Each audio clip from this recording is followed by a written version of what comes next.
মাত্র 3 টাকা পিস রসগোল্লা। শুনে অবাক লাগতেই পারে, কিন্তু ঝিনাইদহের মহেশপুর উপজেলার এমন আশ্চর্য সুস্বাদু মিষ্টি সত্যিই মেলে।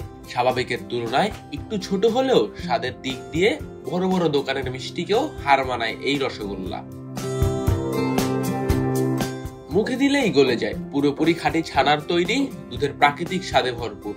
নেই কোনো ভেজাল, কৃত্রিম রং বা অতিরিক্ত ঘ্রাণ, শুধু খাঁটি দুধের নিখাত মিষ্টতা।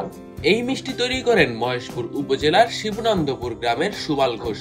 প্রতিদিন ভোরে নিজ হাতে রসগোল্লা তৈরি করে বাইসাইকেলে করে মহেশপুর শহরের বিভিন্ন এলাকায় ফেরি করে বিক্রি করেন তিনি। গত 3 দশকেরও বেশি সময় ধরে এই পেশায় নিযুক্ত সুমাল ঘোষ।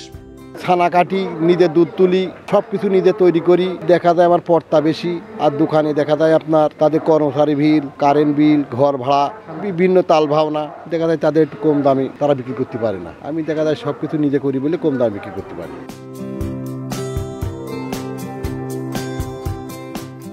আগে প্রতিটি রসগোল্লা বিক্রি করতেন মাত্র 2 টাকায়, এখন বিক্রি করেন 3 টাকা করে।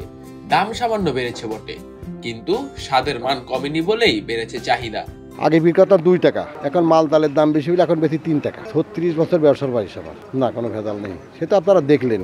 স্থানীয়দের ভাষায় এই দামে এত ভালো রসগোল্লা আর কোথাও মেলে না, স্বাদে একেবারে অসাধারণ। মহেশপুর আসছিলাম ব্যক্তিগত কাজে, এসে দেখি 3 টাকায় রসগোল্লা। এটা অবাক কাণ্ড, কারণ 30 টাকায় আজকাল রসগোল্লা পাওয়া যায় না। সেখানে আমরা 3 টাকাতে সুস্বাদু রসগোল্লা খেলাম, এটা আসলে অকল্পনীয় কিছু। 2 টাকা, 3 টাকা, 4 টাকা পর্যন্ত মিষ্টি আছে, বাড়ি বাড়ি নিয়ে যে বেচে, ছেলেপিলে সবাই খাইতে পারে।